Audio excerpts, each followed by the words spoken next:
बिस्मिल्लाहिर्रहमानिर्रहीम। अस्सलाम वालेकुम दोस्तों, उम्मीद करता हूँ आप बिल्कुल ठीक ठाक होंगे। दोस्तों आज है 16 अक्टूबर सन 2022 और दिन है इतवार का। आज कुछ ख़ास इतनी न्यूज़ हैं, दो से तीन न्यूज़ हैं।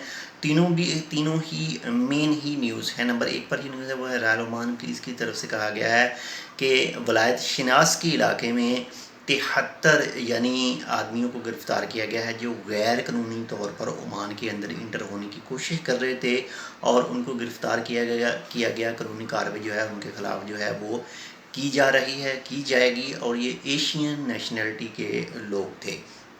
इसके साथ ही जो ओमान कंज्यूमर प्रोटेक्शन अथॉरिटी है उसने एक पार्टी यानी दो पार्टियों के दरमियान जो है वो एक समझौता करवाया है। जो एक शख्स ने गाड़ी ख़रीदी थी, कुछ 20,000 और कुछ पैसे थे जो आपस में ओमान कंज्यूमर प्रोटेक्शन अथॉरिटी ने दोनों पार्टियों के मबैन जो है समझौता करवाया और 20,000 और कुछ जो ओमानी रियाल थे वो आपस में उनका लेन देन के बारे में, रिटर्न के बारे में जो है वो बातचीत मुकम्मल हो चुकी है।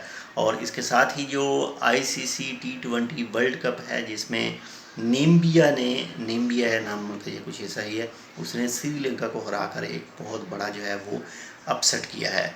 तो ये कुछ 2 से 3 न्यूज़ थी। उम्मीद करता हूँ आपको पसंद है तो लाइक कर दीजिएगा।